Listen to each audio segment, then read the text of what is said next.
Alô! Estamos mais uma vez no Gravados na História, desta vez com o tema de mestrado em ensino, e temos 3 convidados que vamos passar a apresentar. Olá, tudo bem? Eu sou o Tiago Pinto, tenho 22 anos, fiz a licenciatura de História aqui na nova FCSH e depois acabei por começar, ainda não terminei, o mestrado em Ensino de História no 3º ciclo do Ensino Básico e Ensino Secundário no Instituto de Educação, na Universidade de Lisboa, peço desculpa. Eu ainda não finalizei o mestrado, neste momento estou em processo de redigir o relatório final para depois apresentar no Instituto de Educação, por volta de junho. Olá, o meu nome é Sofia, tenho 22 anos, fiz a licenciatura na Universidade de Évora, tirei História e Arqueologia e neste momento estou no 2º ano do mestrado em Ensino de História e este 2º ano remete para o ano letivo a estagiar, de momento, num colégio privado. Olá, sou o Guilherme, sou de Monchique, tenho 26 anos, fiz licenciatura na FLU, na Universidade de Letras, e prossegui também lá no mestrado científico em História Medieval. Depois disso, comecei a dar aulas,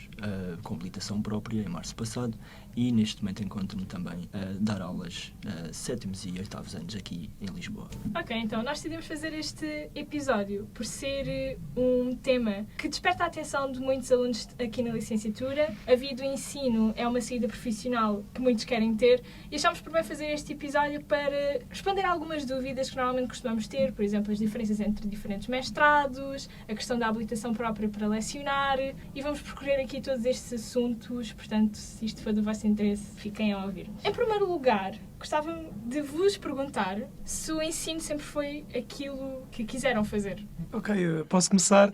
Portanto, sim. Assim QB, não é? Portanto, quando era miúdo, já tive aquela mania de querer ser veterinário, acho que é um bocadinho abrangente, não é? Se não é isso, é futebolista. Depois, foi ali por volta do 5º, 6º ano, portanto, no 2º ciclo, que tive uma professora de História que me marcou muito, acho que é também muito generalizado, não é? Depois, já no 3º ciclo, do 7º ao 9º, tive também um professor mesmo muito didático, muito interessado, muito boa pessoa e muito bom investigador também, muito bom professor, e que me fez mesmo ter a certeza de que é isto que eu quero, sim. Portanto, no fundo, posso ali retroceder aos meus 12, 13 anos. Sim, acho que concordo. Acho que são figuras de professores de História que nos marcam e que nos fazem querer, primeiro que tudo, o querer aprender mais sobre História e depois estar inserido no núcleo escolar, em que não é ficar apenas com aquele conhecimento, é passar também o conhecimento para os outros e chegar, e pelo menos eu tenho muito essa perspectiva, que é chegar ao final da carreira e pensar, pelo menos, que eu tenha marcado, nem que seja um aluno por ano letivo. Acho que isso já mudaria, então, muitas vidas ao longo da carreira. Acho que isso é o mais importante e na realidade sempre tive essa ideia. O meu interesse pela história vem desde miúdo que sempre gostei muito de castelos, espadas, princesas, tudo. E então, antes de prosseguir para História na Universidade de Letras, ainda tentei aqui na nova Ciências da Comunicação, vi que não era para mim e decidi seguir pela parte mais, sei lá, que me chamava desde miúda, digamos assim. E então, pegando na parte final da Sofia, eu acho que quando vemos nos miúdos o interesse, o entusiasmo e o querer saber mais, não só sobre o que estamos a dar na aula, mas outras vezes outros assuntos também históricos, eles sentimos até quase que realizados porque conseguimos despertar esse interesse ao miúdo. E acho que isso também é uma grande realização e pronto, e agora espero continuar a marcar um ou outro, como a Sofia dizia, no futuro próximo, sim. Ok. E no teu caso, em específico, como é que foi a questão? Fizeste um mestrado em medieval e depois tiveste algum tempo em que estiveste ligado a essa área e só agora vieste para o ensino? Como é que foi isso? A minha opção inicial, após terminar a licenciatura, foi o ensino, porque já aí queria ensino. Tinha também um grande gosto por medieval, por relacionamentos entre cristãos e muçulmanos e assim, cá na Península Ibérica. Concorri... já não sei se é em abril que se faz as provas iniciais ou se depois em junho tens o exame, algo assim. Sim.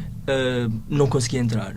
E então depois em outubro pensei, ok, não consegui, também gosto muito de medieval, vou tentar medieval. Consegui ficar lá na FLU, gostei bastante do mestrado, são cadeiras que fazes trabalhos sobre temas que te interessam mesmo e é interessante perceber que, pelo menos no meu curso, tu escolhes o teu tema que queres fazer na dissertação. E a minha orientadora foi espetacular nesse sentido. Eu fiz a apresentação da dissertação online em janeiro de 2024. Depois pensei, a minha mãe também está familiarizada com processos de professores e tudo mais, de habilitação própria, e disse-me, olha aí, porque não tentares dar aulas com habilitação própria, ainda para mais com mestrado, que tens de nota mais alta, já consegues concorrer Entrar, assim, ou entrar até assim. E então, passado 2 meses, consegui logo em março começar a dar aulas a 7º, 8º e 9º numa escolinha ali Ok. em Alvalade. Ok. E foi uma experiência interessante, porque eu estava na dúvida se era mesmo isso que queria, ou se queria prosseguir a investigação, tentar Sim. o doutoramento. Gostei muito e marcou-me logo esse primeiro ano, e agora quero continuar e tentar o mestrado em ensino também, que já iremos falar um bocadinho. Né? Eu, por acaso, já tinha pensado fazer-te essa pergunta, se lá está, se tinhas feito o mestrado em medieval, mas se ainda tinhas a ideia de depois, mais tarde, fazer o de ensino, porque nós temos conhecimento de que entrar no mestrado de ensino nem sempre é fácil. Sim. E essa solução de tirar um mestrado científico é um plano B para muita gente. Portanto, Para mim foi, sim. Exato, Sim, e há sim, muita sem gente dúvida. que pensa mesmo nisso. Portanto, se calhar agora, na parte do mestrado mesmo, como é que é o mestrado em cada universidade? Que isto também é uma coisa com que muita gente se debate. Vou para a clássica, vou para a nova, o que é que eu faço da minha vida?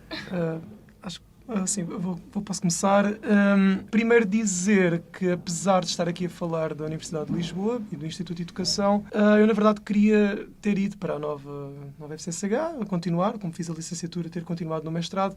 Acabei por nem sequer me concorrer, devido às características do próprio momento. Eu acabei o 3º ano de licenciatura meio estafado, como é normal, e percebi que os exames de português, que são em ambos os cursos, tanto na Nova quanto na Universidade de Lisboa, são requisitos, não é? Como todos sabemos, e nos outros mestrados, noutras regiões do país, são diferentes. E eu estava tão estafado que não quis arriscar fazer um segundo exame e depois também gastar mais dinheiro para concorrer, e pensei, se calhar Nova, Universidade de Lisboa, a diferença não é assim tanta e vou ficar-me pela Universidade de Lisboa, pode ser que entre. Pronto, balela da minha parte, não façam isto, por favor. Se vocês tiverem interesse em entrar numa universidade, concorram, ok? Não façam como eu fiz. No fundo, há um aspecto muito importante do mestrado na Universidade de Lisboa, no Instituto de Educação, e que foi até o único assim, aspecto que me chamou a atenção mesmo verdadeiramente, que é a componente de estágio nas escolas inicia-se logo no primeiro ano. Portanto, se não me engano, na Universidade, pergunta que a Sofia, é só no segundo, não é? Só no segundo. Ok. E lá está, eu não sei como é que é fazer só no segundo, porque fiz no primeiro. Na Universidade de Lisboa, obviamente que vai aqui sempre escapar alguma informação, no fundo, tentar também não divagar muito, não é? O mestrado está estruturado assim da seguinte forma. São os 4 semestres, não é? Os 2 anos, em que os 3 primeiros semestres, portanto, o primeiro do primeiro ano, o segundo do primeiro ano e o primeiro do segundo ano, foi este que passou agora, acabou agora em janeiro, são de correlacionar a vertente de aulas no mestrado e a vertente de estágio. Portanto, depois é atribuída sempre uma escola, um professor cooperante ou professora cooperante, ou o orientador, não é? E nós temos de conjugar, ir a Lisboa assistir às aulas presencialmente, não é? E depois ir à escola fazer as atividades. Que atividades é que eu falo? No primeiro semestre, peço desculpa, do primeiro ano, é destinado ao aluno observar as aulas. Portanto, há um número X de aulas, se não me engano é 30 aulas para se assistir mínimo.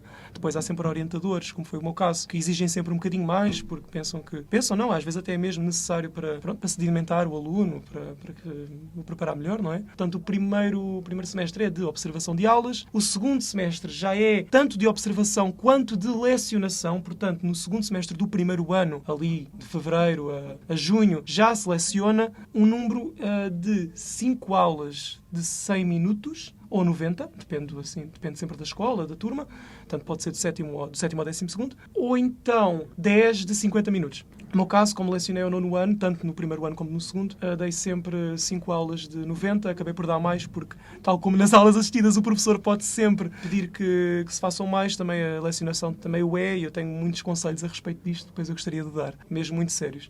Para também terminar, depois o segundo ano, o primeiro semestre é novamente de lecionação, o mesmo número limite que acabei de dar, só que desta vez já é um bocadinho mais sério. O que é que eu quero dizer com isto? O coordenador do mestrado, entretanto mudar, vai assistir. Portanto, vai haver aqui, já vai ser mesmo avaliado sumativamente, já é uma coisa mesmo diferente. E o segundo ano, que eu onde estou neste momento, iniciei agora há uma semana e meia, apresentei os últimos trabalhos e o último relatório, que isso dos relatórios é uma coisa também muito importante a se falar. Neste momento o Tiago está a apontar. É verdade, não posso esquecer disto. é, tal como a Sofia, imagino... Ana, mas a Sofia agora é a lecionação, não é? Agora... Em conjunto. Em conjunto também, ok. E a elaboração do relatório. Do relatório. Ok. No nosso caso é dedicado 100% ao relatório. Portanto, nós temos uma disciplina que é a Iniciação à Prática Profissional 3. A 1, a 2, depois posso explicar mais à frente. A 3 está destinada unicamente, durante este semestre inteiro, a receber conselhos do orientador do mestrado, que nós podemos escolher por livre vontade, não é? E elaborar o relatório e tentar entregar o mais rápido possível. É isso. Desculpem a demora. Aqui na FCSH funciona um bocadinho diferente. É verdade. Primeiro que tudo, o mestrado é lecionado em modo pós-laboral, portanto é sempre das 6 às 9, em que o primeiro ano é única e exclusivamente aulas científicas, nunca existe esta questão do estágio, nem escolas, nem nada dessas questões. É repartido por 4 cadeiras, tanto no primeiro semestre como no segundo, divididas. Há muitas cadeiras em que são só juntamente com a nossa turma de História, e há outras que são todos os mestrados aqui de ensinos, nomeadamente Música, Línguas e depois existe as línguas só português e inglês, português e não sei o quê, e mais a História, portanto, e recordo-me sistemas educativos no segundo semestre, ou Psicologia Educacional, que é no primeiro, são o englobar de todos os mestrados, como é a Didática 1 ou a Didática 2, aí já é individualmente só com a nossa turma de História, em que somos mais ou menos 16, 15, não passamos muito mais do que isso, porque na realidade nós temos essa grande vontade de lecionar e o ensino cada vez é uma aposta maior, mas também temos que olhar à funcionalidade da universidade, e se a universidade não tem professores, não tem docentes que consigam suportar as necessidades de todos os alunos, nós também não conseguimos abrir mais vagas, e isso é uma realidade que depois, só quando estamos cá dentro, é que conseguimos perceber. Vemos e sentimos um acompanhamento tão aconchegado de cada professor que é impossível, tanto para os professores como para a própria instituição, acolher mais alunos. Portanto, é que nós vemos esse número tão reduzido, tirando no Porto são 30 vagas, e mesmo assim 30 vagas não é nada de extraordinário. Portanto, este primeiro ano sempre pós-laboral e sempre numa qualidade teórica e científica. No segundo ano existe a parte de estágio, em que a FCSH faz um protocolo com um conjunto de escolas, tanto públicas como privadas. No meu caso, eu estou numa privada, em que colabora com os orientadores de estágio, juntamente com os coordenadores da FCSH, e digo-vos que no mestrado em Ensino de História tem uma coordenadora extraordinária que está disposta a ajudar em tudo. E dentro do estágio, aqui não vos consigo dizer especificamente quantas aulas, porque isso depois é muito moldável. No entanto, nós temos 2 turmas. Isso depois também é variável, mas no meu caso tenho uma turma de 8º e uma turma de 9º, e estou só dentro do 3º ciclo. Há escolas que são só secundário e há escolas que têm os 2 níveis, tanto o 3º ciclo como o secundário. O objetivo é lecionar alguns módulos e assistir a outros, de modo a que ao longo do ano possamos ter tanto essa ligação com a turma em que assistir e perceber como é que funciona o nosso orientador, como nós também assistirmos. No meu caso, consegui que fizéssemos quase uma troca por módulos. O meu orientador dá um, eu dou outro. E vamos fazendo assim sucessivamente. Existe uma ótima relação com os miúdos, com o orientador aqui na universidade. Portanto, toda esta relação funciona muito bem, e os orientadores, tanto na universidade como no colégio, neste caso, têm uma boa ligação e acompanham-nos sempre no nosso processo. No final do primeiro semestre do segundo ano é necessário apresentar um género de uma preliminar do nosso projeto de relatório, em que nós já temos que apresentar as ideias, o que é que pretendemos apresentar, qual é o título, índice provisório, portanto todo esse conjunto, porque nós precisamos de oficializar o nosso pedido, e acho que cada ano que vai passando vão alargando mais o prazo. Portanto, este ano é em fevereiro, o ano passado foi em janeiro, não sei se vou, será em março, mas temos que oficializar este nosso projeto na plataforma do InfoEstudante, onde eles oficializam a entrada do nosso relatório de estágio. E depois, quando dada todas as aulas que precisamos de dar e de assistir, vamos supor, termina em março, abril, portanto podemos continuar a assistir, mas aí depois já dedicamos esse nosso tempo ao relatório. Quanto mais cedo entregarmos, mais cedo defendemos. Exato. mais depressa somos professores oficialmente. Obrigado, Sofia, porque acho que eu falei, não disse nada. Vou só aqui, muitas das coisas que a Sofia disse também se aplicam à Universidade de Lisboa, ao Instituto de Educação, não todas. E aquilo que eu apanhei, portanto, o horário não é pós-laboral lá, não é? Portanto, as aulas, no geral, são... Tanto podem ser das 10 da manhã à 1, quanto das 4 às 8. A estrutura curricular também é parecida, no sentido em que temos disciplinas que são apenas da Faculdade de Letras, ou seja, apenas para os mestrandos de História. Os 15 alunos ou mais, agora supostamente até vão abrir mais vagas. Há quem fala em 30, o professor ainda não decidiu bem, aquilo está assim um bocadinho complexo. Portanto, as aulas na Universidade de Lisboa são, por norma, 4 horas de aula ou 2, das 4 às 8 da noite. Das 4 às 8, ou das 2 às 6, ou das 6 às 8. Vai sempre variar muito. Nunca são de manhã, as da Universidade de Lisboa. E depois as do Instituto de Educação já são em conjunto com os demais mestrados de ensino, portanto, com Biologia, por exemplo, vai haver sempre turnos para satisfazer toda a demanda. Físico-química, tudo mais. Portanto, no Instituto de Educação vamos ter disciplinas ligadas a questões pedagógicas, sobretudo, não é? Tanto disciplinas como, por exemplo, processo de desenvolvimento da criança, não é? Pedagógico e tudo mais, ou até mesmo história da educação em Portugal. Pronto, que é sempre também uma disciplina interessante. Já na Faculdade de Letras, apenas disciplinas relacionadas com o ensino da história. Didática da história, ensino da história, estratégias e recursos, entre outras. Eu falei das escolas que dá para escolher, como disse a Sofia, muito bem, obrigado. Também na Universidade de Lisboa também é assim que funciona, um conjunto de escolas, tanto públicas quanto privadas, que têm protocolos com a Universidade de Lisboa e é isso, eu acabei por relacionar numa pública, região de Sintra. Quanto à entrega do tema do relatório, que, se não me engano, a Sofia tens que entregar agora em fevereiro, mais ou menos, não é? Sim. Eu entreguei hoje na Universidade de Lisboa. Não é uma coisa tão elaborada, infelizmente, eu diria, porque sinto que uma pessoa pode ficar assim um bocadinho mais despreparada, é aquilo que eu sinto. Isto porque temos que entregar até 31 de janeiro. Hoje toda a gente do meu ano foi hoje entregar, hoje à tarde. Temos que entregar apenas o título do relatório, da nossa ideia já, obviamente, previamente conversado com o orientador, não é? Dialogado. As palavras-chave, o índice, e uma introdução e um cronograma. Apenas isto. Se não me engano, acredito no teu, ainda tens que fazer todo mais. Claro, enquadramento curricular, enquadramento teórico, obviamente. Mas isto também depende dos próprios cursos de ensino da Universidade de Lisboa. Estava agora em conversa com um amigo meu, Dinis, não há problema dizer o nome dele, acho, que é de mestrado em ensino em Biologia, completamente diferente. Ele também tem que entregar isso tudo, curricular, não sei o quê, as próprias aulas. Ele também só começa a lecionar agora neste segundo ano. Depende sempre do mestrado de ensino para mestrado de ensino. Nós gostávamos agora de perguntar como é que é o processo de candidatura, a parte das entrevistas, do exame, porque existe muita ideia de que realmente é difícil entrar no mestrado e queríamos saber se sentiram essa dificuldade. Honestamente, e sem soar egocêntrica, eu não tive dificuldade nenhuma porque entrei, não é? A verdade é que no terceiro ano, levei o terceiro ano todo a pensar que ia para a FCSH e ia, até que cheguei quase à altura das candidaturas e disseram: cuidado, existem muitos candidatos, podes não ser feliz contemplada candidata-te a outra. E aí meti o pé atrás e disse: ok, então se calhar vou-me candidatar também ao Instituto de Educação, que não correu muito bem. E o que correu bem realmente foi a FCSH. Não tem nada a ver um modelo com o outro em termos de provas, mas depois o Tiago há de explicar melhor. Aqui na FCSH temos um texto, começa com a primeira, a candidatura é uma candidatura totalmente normal, precisamos do comprovativo de como já estamos licenciados. E isso é realmente importante porque eu na altura não tinha e a nossa coordenadora do mestrado até me aconselhou: se não o tiver, então procura outra universidade. Eu disse: não, mas eu tenho, dê-me 24 horas que eu tenho o meu certificado.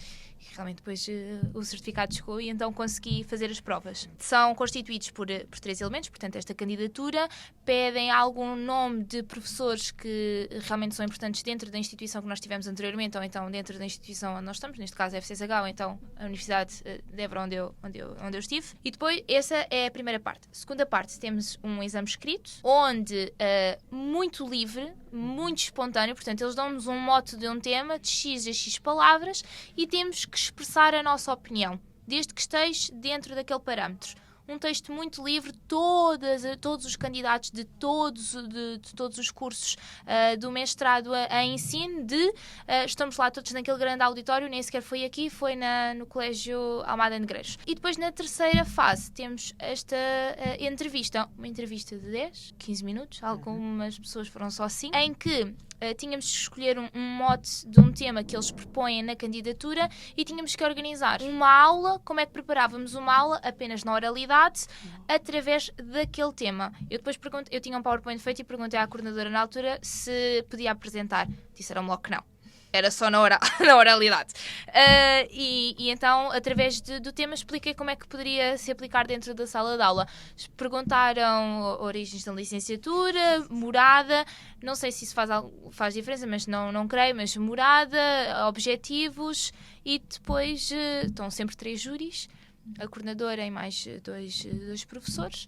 E depois fazem uma seleção, são extremamente rápidos, portanto eu fiz a entrevista e ao fim de 48 horas ou 72 apresentaram logo os resultados provisórios e 24 horas depois os resultados oficiais, portanto eles são mesmo muito, muito rápidos na seleção. Obrigado, Sofia, mais uma vez. Deu para apontar aqui umas coisinhas para organizar melhor as ideias. Quando uma pessoa está cansada e vem menos bem preparada, as coisas são assim. Portanto, na Universidade de Lisboa, se não me engano, fizemos todo o processo de candidatura ali a partir, eu não quero estar aqui a comprometer, mas se não me engano foi ali a partir de já março, abril, já. Se não me engano. Sim, costuma ser por essa altura, não é? Exatamente. Foi no Fênix, é a plataforma que eles têm. Horrível, não digam-se mesmo. Digo mesmo, desculpem. O pessoal fala mal, agora vou entrar aqui já com a opinião pessoal. O pessoal fala mal do InfoStudante. Eu não vejo problemas no InfoStudante. O Fênix, digo mesmo, muito mau. E o pior é o site do Instituto de Educação. É horrível, desculpem dizer, é muito mau, É que parece 2006, é mesmo muito mau. Pronto, portanto, uma pessoa concorre, mete o currículo, uma declaração de honra em como vai terminar a licenciatura com X média,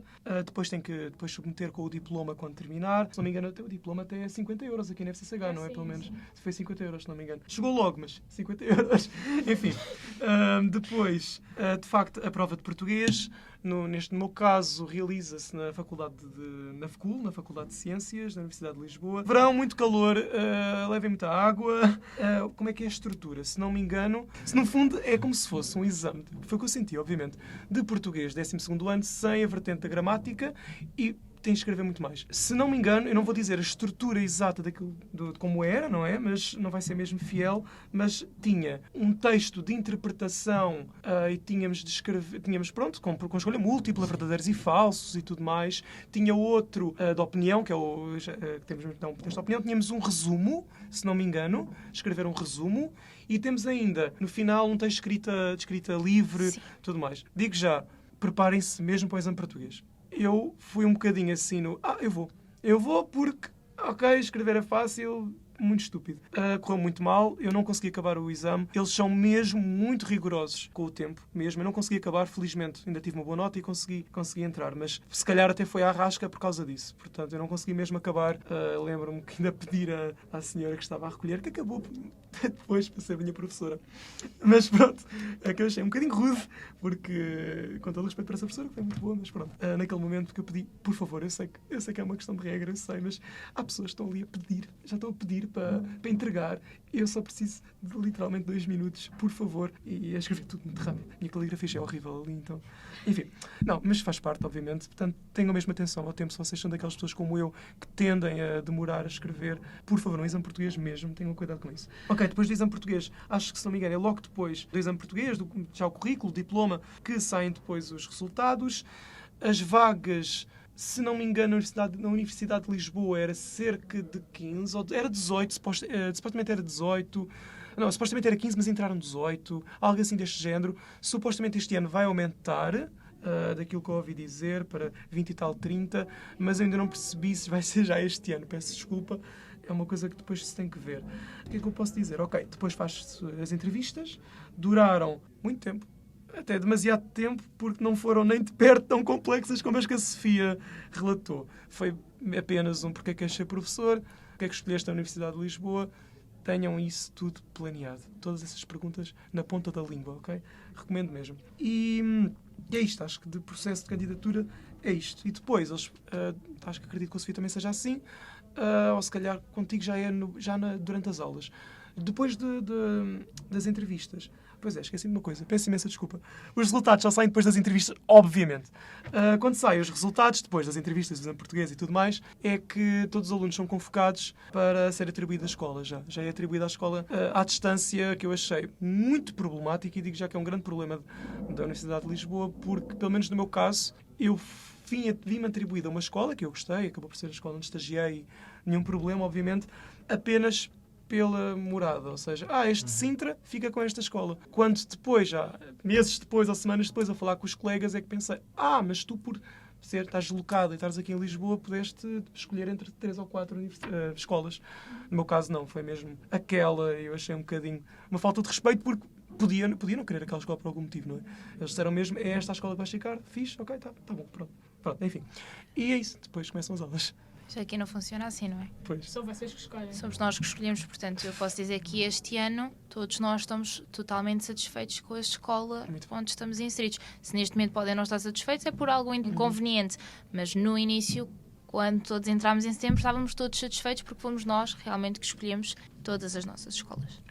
Pois, aqui é, assim, é complicado, porque lá está, eu sou aquele caso que eu vi, foi mesmo o único caso em que atribuíram mesmo. O que acontece mas não há essa liberdade de todo, infelizmente. No que acontece os professores veem, pelo menos o que eu senti, não é?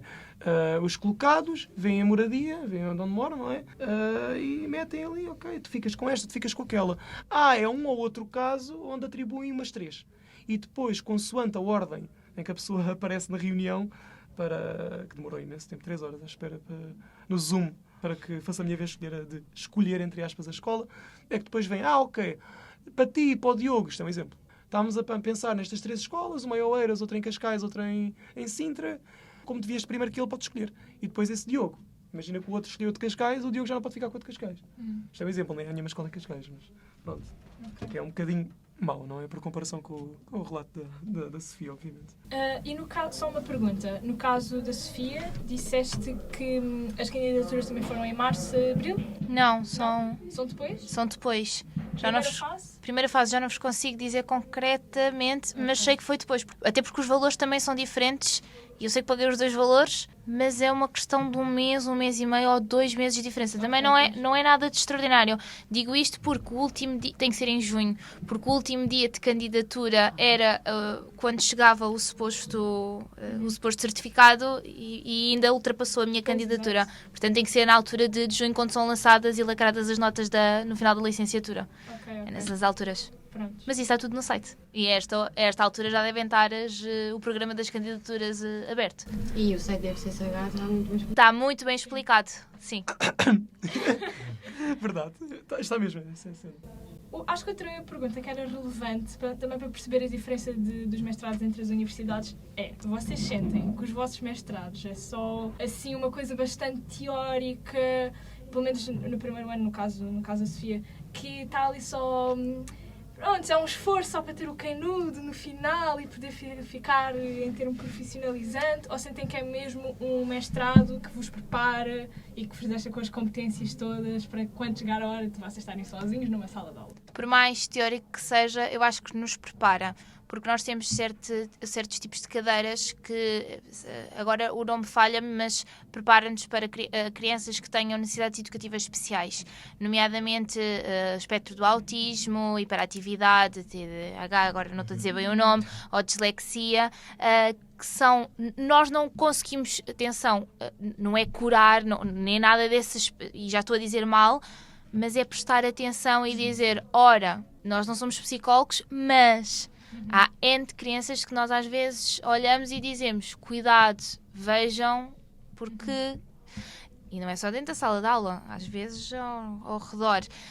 Eu tive a sorte de poder trabalhar no primeiro ano, no segundo semestre, entre março e junho, e todos os erros que fiz foram porque antes não tinham sido dados em didática. Depois de ter dado em didática, reparei, olha, eu realmente podia ter feito isto desta maneira, ou podia ter feito isto de outra maneira. E falamos em avaliação, realização de testes, postura em sala de aula, pequenos erros que a olho nu se calhar não fazem diferença, mas que para 30 alunos que estão dentro de uma sala de aula, que estão connosco 3 tempos letivos semanais, fazem toda a diferença. Porque das duas uma, ou eles vão encantados e porque gostam e porque é giro, ou então que frete, vou apanhar com esta 3 horas por semana.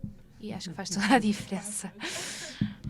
Na Universidade de Lisboa é assim, eu sinto que vai mesmo, a nível teórico, vai mesmo depender de unidade curricular para unidade curricular.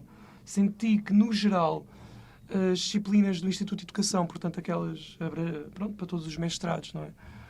Não apenas para o de História. E apenas algumas da Faculdade de Letras é que prepararam efetivamente. Destaco, por exemplo, a de Necessidades Educativas Especiais também, que eu queria perguntar à Sofia se se aqui na Nova é obrigatória. Acho maravilhoso. Lá na Universidade de Lisboa é uma opcional. Pois é até lecionado apenas com 1h30 intercalado com Psicologia Educacional. Portanto, é metade da turma, 1h30 Psicologia, a outra 1h30... Agora, lamento imenso, mas não me recordo o nome, mas fazemos essa troca. Portanto, dá num total de 3 horas. No meu caso, Psicologia Educacional tem outro nome, mas é obrigatório também. Já Necessidades Educativas Especiais, NES, não é de todo obrigatório, é opcional e cria assim sempre algumas dificuldades que uma pessoa pode sempre pensar, ok, isto é muito importante, que isto vai me preparar, porque educação inclusiva, não é? Tem de ser. Porém, ouvi dizer que aquela professora é mais exigente, é um exemplo, não é? Que não sei o quê e que dá... Pronto, a média nunca é tão boa com esta professora e dá muito mais trabalho. Aquela é muito menos interessante, mas uma pessoa acaba sempre por ir para a outra, o que não é muito bom a nível da preparação de um professor. Isto tem que ver com falhas da própria estrutura do mestrado, eu sinto. Algumas obrigatórias da Faculdade de Letras, portanto mesmo de História, são mesmo muito boas. Destaca a didática, por exemplo, e as iniciações à prática profissional, os IPPs. Temos o IPP 1, o 2 e o 3. O 1 é no segundo semestre do primeiro ano, o 2 é agora o primeiro semestre do segundo ano e depois é o 3. Como eu disse, na Universidade de Lisboa, o estágio inicia-se logo no primeiro ano. E a ideia é o aluno construir um relatório. Isto é muito importante, que isto, para quem quer ir para a Universidade de Lisboa, isto é fundamental para compreender todo o trabalho que se vai ter nesta universidade. Que é, isto não é necessariamente positivo, não é? Mas também não é necessariamente negativo, não quero estar aqui a dizer coisas. Enfim, no fundo, a ideia é, a iniciação à prática profissional 1, o aluno deve elaborar um relatório sobre toda a experiência de lecionar pela primeira vez, portanto, no segundo semestre do primeiro ano. Depois, no relatório de IPP2, é a mesma coisa, só que das aulas do primeiro semestre do segundo ano. No fundo, é uma versão melhorada do outro relatório. E IPP3 é o relatório final. Portanto, o que é que eu quero dizer com isto?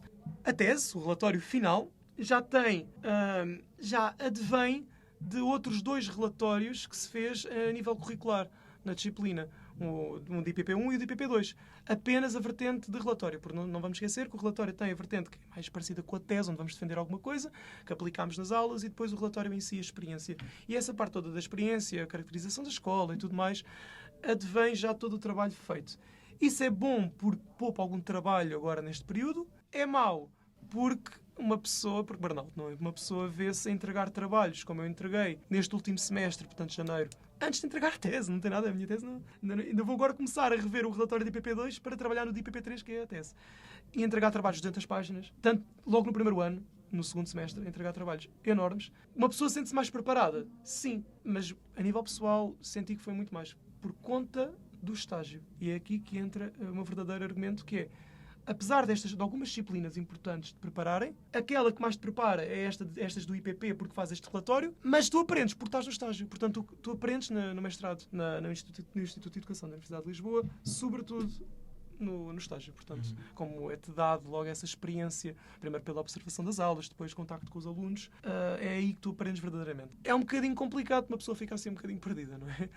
Ainda que haja sempre aquele esforço das disciplinas, tanto do IE quanto da FLU, de orientar o aluno e de aprender muito mais sobre a didática, sobre a pedagogia no geral, as várias correntes pedagógicas e teóricas, eu senti... É que isto é tudo muito dúbio, ok? É muito... Porque eu sinto que há muitos benefícios de começar logo a estagiar, como também há muitos problemas, não é? Isto é uma coisa para se discutir depois, foi a respeito desta pergunta. Agora esta pergunta era mais para o Guilherme. Se sentes que, apesar de não teres um mestrado, sentes-te preparado e com confiança, ou é uma coisa que pensas adquirir no futuro por achares que falta algumas arestas por alinhar? Bem, eu acho que nunca te sentes muito bem preparado quando começas logo a dar aulas, porque há coisas que tu não sabes.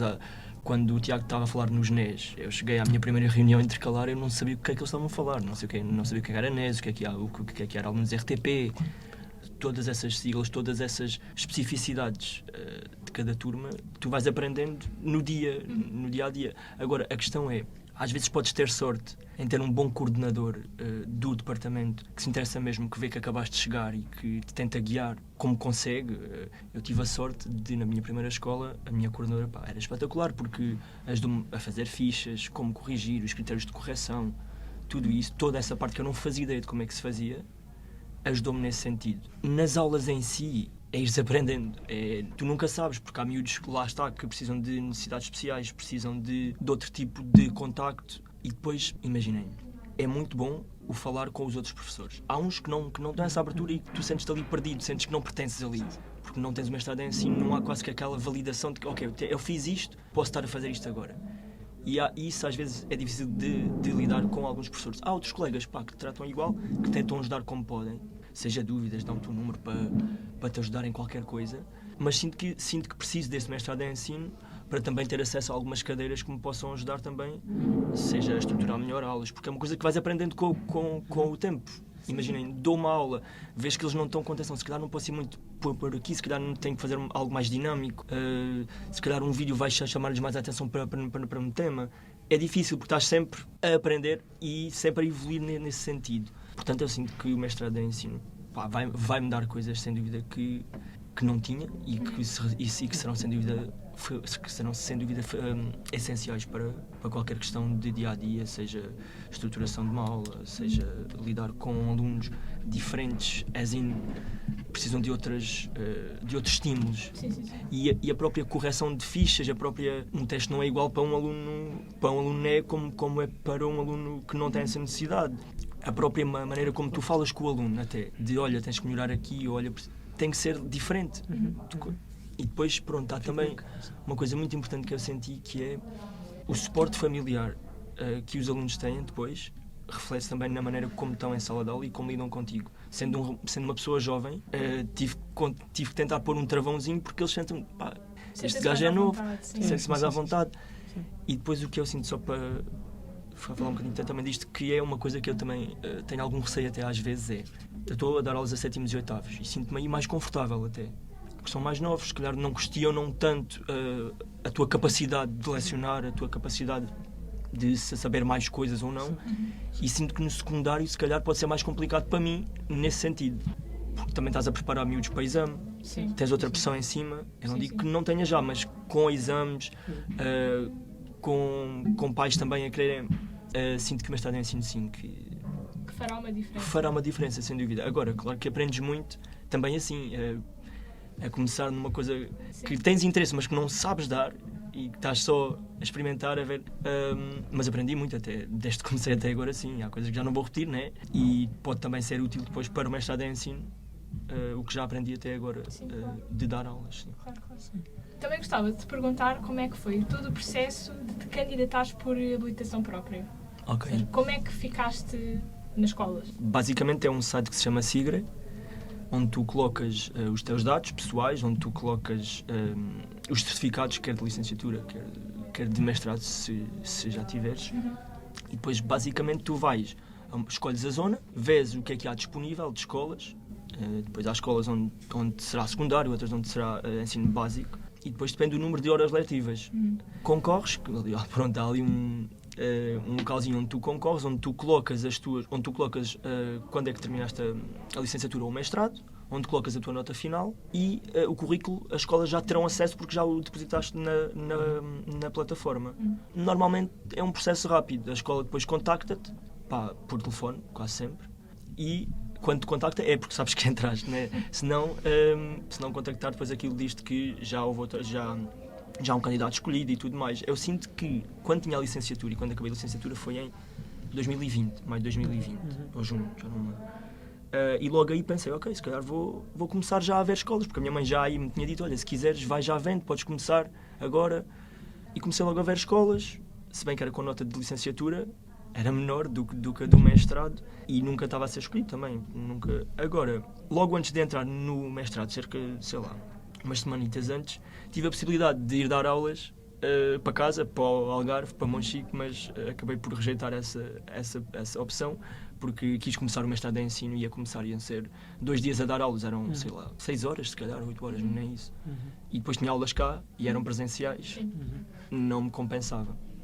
Mas é um site, se calhar as primeiras vezes que tenho o contacto pode ser um bocadinho difícil, eu recomendo muito que o façam com pessoas, ou ao telefone, ou ao lado, que já conhecem o site, porque é muito mais fácil assim, mas depois é simples de utilizar, sim. Ok. Queria só perguntar muito rapidamente, a Sofia, já chegaste a concorrer ou assim alguma vez? Ou... Ao público no Sigré, já. Okay. E sei como é que funciona. Concorri para uma escola em Lisboa, pensando eu que conseguia complementar estágio com... Não é possível, digo já que não é possível. E na altura o problema da falta de professores neste momento é o horário que está exposto, mas depois quando ligamos para a escola é o horário que está exposto mais um professor qualquer que neste momento está de baixa e que é uma direção de turma. Portanto, não é bem às vezes o horário que está na plataforma. Sim. Uma coisa que me fez muito confusão logo na altura foi como é que eu colocava lá o certificado, porque na realidade é só lá dizer o que é a habilitação que nós temos. Mais tarde é que temos a pede o certificado. E a mim fez imensa confusão, porque eu posso estar a aldrabar que tenho um doutoramento e na verdade não tenho. Mas é que isso aconteceu, Sofia. Eu tenho casos que conheço de pessoas que ficaram atrás de outras porque as outras pessoas aldrabavam a nota. E isso fazia-me imensa confusão. Exato, se há falta de professor... Não está funcional nesse aspecto. Se há falta de professores, devia haver uma maneira em que nós pudéssemos inserir todo o nosso currículo e todo o nosso percurso académico, que realmente verificasse e validasse logo as nossas habilitações. Não só depois de concorrer e sermos aceitos é que a escola vai verificar. Isso assustava-me um bocadinho. Tanto que depois, quando concorri para uma escola, pensando eu que conseguia fazer as duas coisas ao mesmo tempo, a escola quis que eu fosse lá professora, mas depois com mais não sei quantas horas e mais direção de turma, eu disse que não, mas depois disseram, não se esqueça de trazer o certificado da licenciatura. E aí fez-me sentido esta validação da licenciatura. Foi aí que percebi, mas é um bocadinho confuso o site. Portanto, o certificado de licenciatura não se mete o site, é que depois a escola depois pede. Então colocas apenas a nota. Sim. Final de mestrado. Isso é muito mal para aldrabar, de facto. Exato. E de onde é que te licenciaste? Exato. Sim. E o que pode acontecer, se calhar, e o que deve acontecer, se calhar, nesses casos onde a aldrabice vai até um certo ponto, é que as escolas e notas estão tão necessitadas que, ok, esta pessoa tem nota bem. Já está. Sim, falta muito. E agora, era o que a Sofia estava a dizer também, é diferente, e eu sinto isso, e ainda bem que não tive até agora uma direção de turma, porque é muito diferente tu chegares e dares aulas a 4 ou 5 turmas, do que teres essas 4 ou 5 turmas com direção de turma. Pois é um trabalhão, essa parte uma responsabilidade. Aí, do que eu já vi dos meus colegas é uma burocracia. É verdade. É porque há muito aquela ideia, ok, és professor, chegas a casa às 5 da tarde e estás. Não, tu ficas até às 8 ou 9 da noite, se calhar à espera de pais ou à espera de e-mails, responder e-mails, e pais que às vezes nem querem saber. Sim. Só querem implicar. E depois tens ainda que fazer fichas e corrigir coisas. É de um desgaste mental, é muito complicado. É que às vezes que nem tem direção de turma, chego ao fim de semana, ok, fim de semana, consigo descansar um bocadinho. Não. Com direção e mesmo assim, Claro. depois tens outros professores também. Essa é outra parte, que há outros professores que são mais... Sim, nós também nesse sentido. estamos a dizer do ponto de vista de um modelo bons professores que queremos ser, não é? Certo. Se fôssemos um professor que está a desleixar, se calhar não é tanto problema, mas nós todos aqui queremos ser ótimos professores. É muito importante perceber que para sermos bons professores nós temos que trabalhar para o nosso trabalho. Não é o dito trabalho das 9 às 5 e vamos para casa. Para sermos bons professores temos que ter bons materiais pedagógicos, bons recursos, e com isto falamos na multiplicidade que possa existir, desde fichas interativas, os ditos Kahoots, os intuitivos, vídeos, os PowerPoints, músicas, o que quer que seja, mas para isso nós temos que preparar nas horas não letivas. E muitas vezes, o que é que vocês fazem nas horas? Só trabalhamos 22 horas. Sim, mas as outras componentes da não letiva também trabalhamos muito.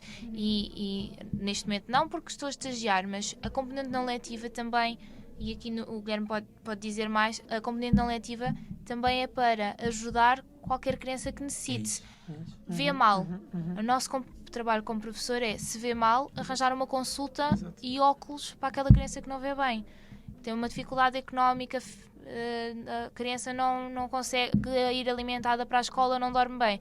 Arranjar soluções com a família, porque a família faz parte da comunidade escolar e a família deve ser o nosso braço direito para ajudar a criança. Nunca costas voltadas, que às vezes é o que acontece muito. Eles parecem que é sempre a escola castigadora, o colégio castigador. Não é esse o objetivo. É que a escola e os pais andem sempre de braços dados para ajudar.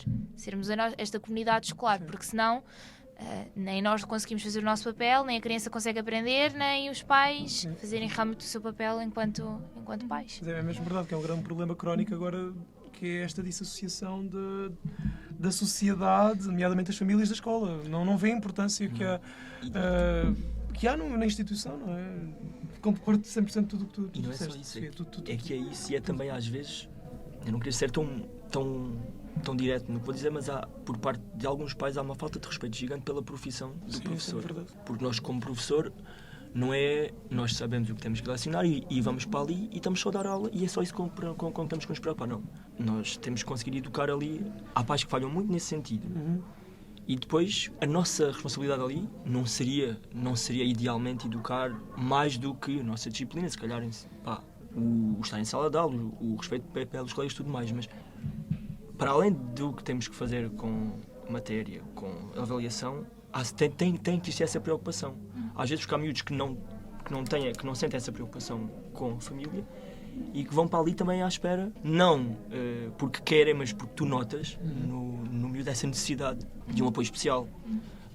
Como a Sofia estava a dizer, às vezes, miúdos que veem mal, de miúdos que precisam de consultas de psicólogos, de miúdos que às vezes precisam de um acompanhamento mais direto com CJs, o que for. Às vezes apenas um carinho, não é? Às vezes apenas um carinho. Isso Falta faz de muita atenção, diferença. Atenção existe mesmo, muito. Faz muita diferença. E, sobretudo, isto é mais visível, melhor, ou seja, pode estar mais patente para as professoras, ou seja, há os meus alunos sentem uma maior... Depende sempre de que tipo de professora que és, obviamente, mas pelo menos fizemos uma vez este teste lá no mestrado, falámos entre colegas e percebemos isso. Eu sinto alguma falta de amor nos meus miúdos. Desculpe. Eu sinto também na componente onde eles estão, na componente em que eles estão inseridos, não é? Na condição social. Portanto, eu sinto alguma falta de amor. E às vezes, se bem que estes não são muito de abraçar, mas no colégio onde estava anteriormente, no ano passado, sim, muitos abracinhos. Eles também eram pequeninos, portanto, muitos abracinhos.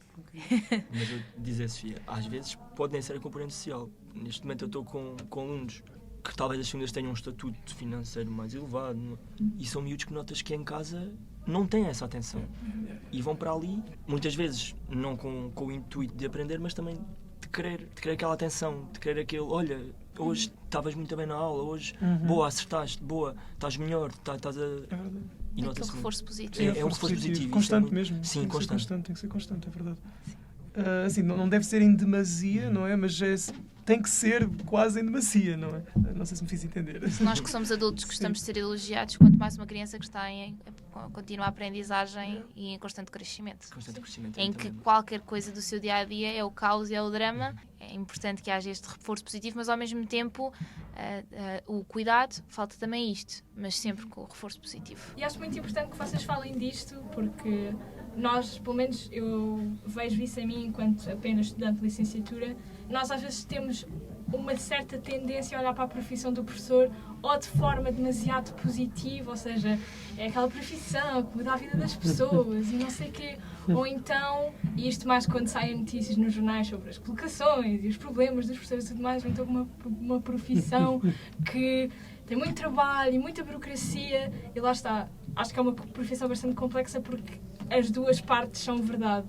E daí a sua dificuldade e daí talvez a frustração e muito mais a frustração de quem já está dentro da profissão, ou já começa a estar, de sentir que há uma profissão que não é valorizada pela sociedade e que não tem o estatuto que deveria ter e o salário que se calhar deveria ter e as condições de trabalho que deveriam ter.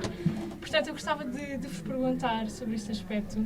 Se quando vocês chegaram às escolas, se houve alguma coisa assim que vos chocou? Tinham esta ideia pré-concebida de como é que ia funcionar, já sabiam mais ou menos de algumas dificuldades que pudessem ter, mas se recordam de alguma coisa quando vocês se viram sozinhos numa sala de aula, ficaram, ok, não era nada disto que eu pensava, não era assim que pensava que as coisas acontecessem. Quer fosse pelas condições da escola, quer fosse pela maneira como os alunos se comportavam, não sei, acho que era algo pertinente. Tanto pela positiva como pela Como pela negativa, sim, claro.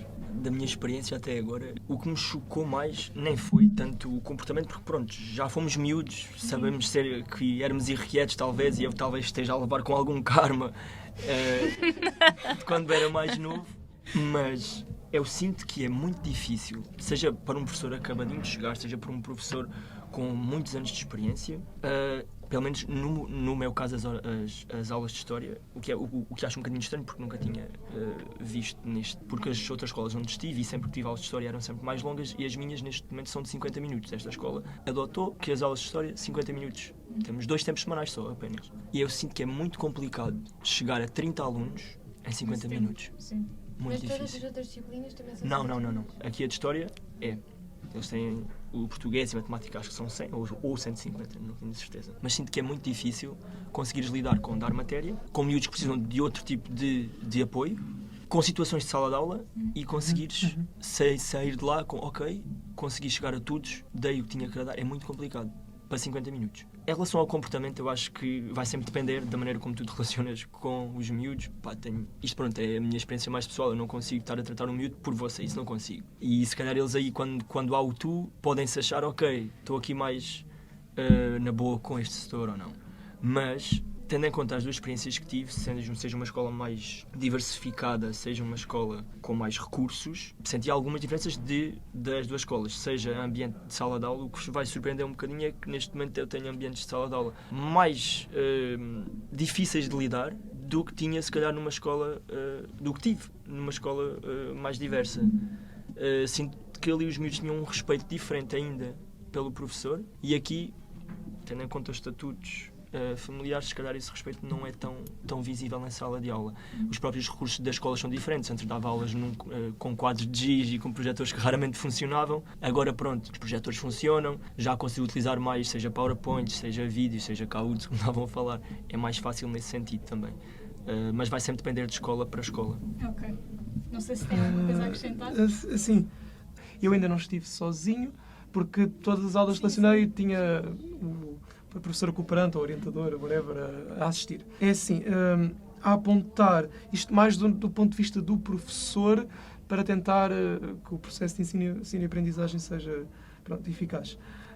Por um lado, a necessidade, eu sei que vocês vão reconhecer-se nisto, adaptar constantemente o vocabulário, mas de uma forma mesmo muito incisiva, porque saímos do contexto académico e achamos que os alunos têm por garantido certos conceitos que às vezes nem são conceitos científicos, são mesmo só palavras simples. Por exemplo, tive alunos que não sabiam, no ano, portanto com 14, 15 anos, que a grande parte da turma mesmo tinha dificuldades em perceber o que significa estar subjacente ao poder, ou estar, como é que eu ia te explicar? Estar sob o poder de alguém. Eu digo, sob o poder da coroa. Mas como assim? Estar sob o poder da coroa. Era mesmo muito difícil, e esta necessidade de adaptar, obviamente, depois quando falamos de conceitos como corporativismo, esquece, não vão perceber nada. Quando selecionar os autoritarismos, vai ser mesmo muito complicado isso. Digo por experiência. Também ligado a isto, uma necessidade constante de relacionar com o mundo conhecido dos alunos, não é? Portanto, relacionar com a atualidade e mesmo com conhecer as séries que eles veem, se as veem, as músicas que os artistas que seguem, tudo mais, a conhecer, dentro do possível também, as próprias relações que eles têm uns com os outros. Isso é importante. Sim. Por exemplo, lembro-me, ao lecionar, era a questão toda da guerra dos movimentos e guerra de trincheiras da Primeira Guerra Mundial. Foi isso que me salvou, porque eles não estavam a perceber o conceito, e eu não estava a perceber por culpa minha, obviamente. Até que tive esta ideia de mexer com a estrutura da turma, até pedi que eles se levantassem, foi uma coisa assim toda muito prática. Fomos para o refeitório da escola, e assim foi assim uma coisa muito gira, e eles perceberam, o que é que isso tem a ver? Acreditem que resultou, ok? Porque depois no teste isso também provou, na ficha e nas outras fichas que não são sumativas. Depois, o que é que eu tenho mais? Aqui eu não percebo a minha letra. Ok. E a necessidade de garantir sempre uma escuta ativa. Com isto é para mim um dos aspectos principais. Com isto eu refiro-me a, obviamente não queremos professores expositivos, não é? Queremos, quanto muito, uma exposição didática, mas mesmo dentro dessa exposição didática não basta apenas E atenção, eu estou a dizer isto com base no estágio. Eu não sei o que é ter toda a pressão de ter uma direção de turma ou duas e várias turmas, mais 200 alunos ou 300, não sei. Portanto, eu lecionei a 3 turmas apenas. No fundo, a necessidade de não basta termos apenas este PowerPoint muito curado, que é importante ter, bem estruturado, com boas imagens a utilizarmos, e outros recursos didáticos, não é? A necessidade de, independentemente dos recursos, fazer questões. E não estou a falar de questões complexas, apenas por exemplo, estão a fazer entender para o aluno X, ou então, e o que é que tu achas disto? Ou então, no fundo, levantar as ideias prévias dos alunos, não é? O que é que consideras que este conceito significa? E partir sempre daí, partir sempre da opinião, não opinião, do parecer, da ideia do aluno, não é? Sobre as coisas. Não sei se me fiz. Fizeste isso. Obrigado. Eu não dormi hoje. É importante porque há sempre aquela ideia generalizada até, vamos ter a história, uma seca, vamos só ouvir, factos, datas. E acho que é muito importante o que o Tiago está a dizer, é chamá-los à participação. É isso mesmo. É fundamental. É isso para os conseguir cativar de alguma maneira na aula que estamos a dar. Sim. E também muita dificuldade de se aplicar em vídeos, filmes. Eu tentei fazer assim uma coisa muito gira com filmagens da época e assim. É giro, mas às vezes nós, enquanto professores investigadores, tendemos a, se calhar, a interessar-nos em demasia por certa coisa que depois em aula acaba por não funcionar. E é normal, nós temos é que tentar as nossas estratégias, não é? Tentar adotá-las. Mas cuidado com vídeos muito longos. Os alunos agora estão muito com esta coisa toda formatados, já sabe, das Reels e TikTok. Sim. Vídeos consideravelmente curtos. Eu sinto que se calhar na nossa geração já não era tão complicado dessa forma. Não? E se forem longos, com muitas vezes na pausa. Sim. Pausa, explicar, perceberam, retomar. Uma vez já experimentei fazer isso com 4 minutos e eles... Eu até gostei, mas 4 minutos é muito tempo. Sofia, foi exatamente o tempo desse meu vídeo. Não percebi muito bem. Ok, então para a próxima vamos fazer pausas. Pronto, teve que... Pois, vocês já estão a ir um bocadinho de encontrar a nossa próxima pergunta, que era mesmo, nós sabemos que hoje em dia eles cada vez estão mais habituados a informações rápidas. É 30 segundos, passa o dedo, não gostam, passa para outra.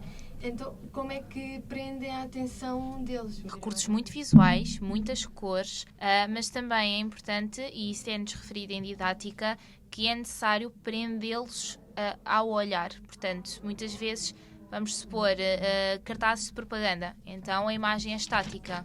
Por mais cor que tenha, ficarem parados a olhar. E vamos tratar deste cartaz, vamos tratar deste documento. Eles até podem estar, que grande chatice. Acho que também é muito importante agarrá-los com objetos, coisas do cotidiano que são nossas e que são de há 100 anos atrás. Sempre algo inovador, e acho que também é importante fazer sempre ligação ao cotidiano deles para transpor para a história. Um exemplo, a definição de clássico é algo que perdura no tempo. Eles perceberam muito bem que as pérolas da avó é clássica às pérolas da mãe, que também serão ao colar de pérolas que eles terão. Portanto, tem que ser algo sempre história do cotidiano deles, que depois possa fazer referência à história que se vai dar. Eles serem os protagonistas, para depois eles conseguirem perceber. Portanto, ter sempre uma variedade de recursos, uma variedade de atividades, para eles também não se cansarem, não é? Se for sempre o PowerPoint. Sim, eles. Se outra vez PowerPoint, outra vez escrevemos qualquer coisa. Por isso é que quando são recursos assim, eu às vezes vario. PowerPoint, Prezi, é que até a maneira de mudar sim, é dinâmica, diferente. Não é dinâmica. Concordo em absoluto com o que a Sofia disse. Acrescento também tentar o professor também conhecer mesmo o contexto escolar em que está.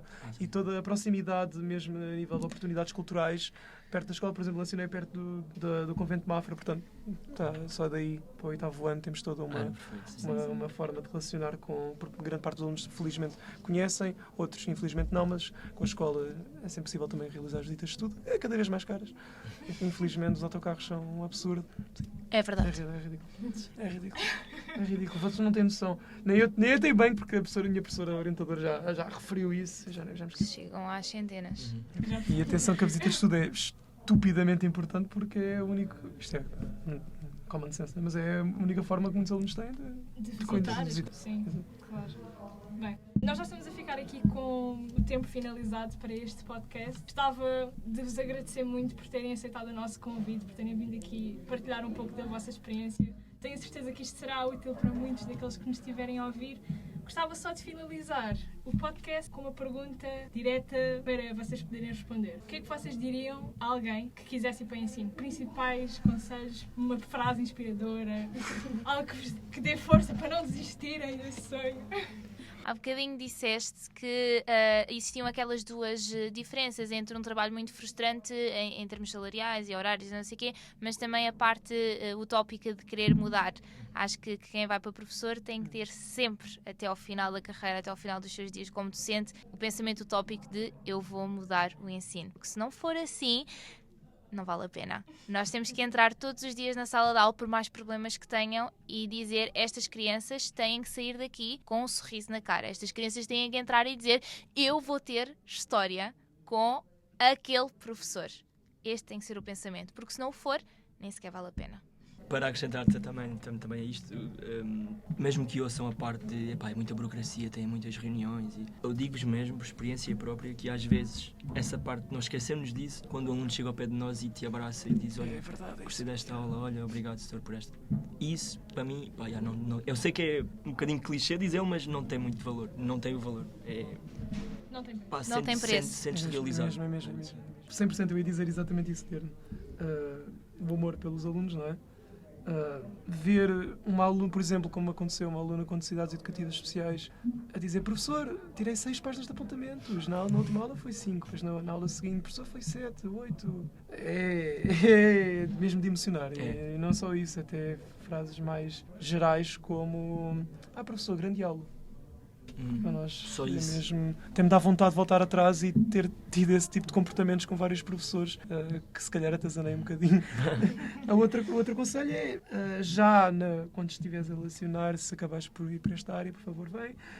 Não desistas se aquilo que planeaste para a aula não correu muito bem. Faz parte. Há sempre, isto é para nos reinventarmos, para reajustarmos todos os nossos erros. É isto, é um bocadinho óbvio, mas é mesmo muito importante, porque há uma grande tendência, sobretudo, já em estágio até, de cometemos porcaria, entre aspas, e queremos desistir. Pensamos, oh meu Deus, é o fim do mundo, demorei tanto tempo a fazer isto, correu mal, senti que não aprenderam nada, vamos manter-nos firmes, na próxima aula vou conseguir. É isso. Se não aprender agora, aprender depois. E isso de cumprir o currículo é um bocadinho uma balela. Enfim, desculpa. Muito obrigada mais uma vez aos convidados e a ti que estás desse lado e ficou gravado na história.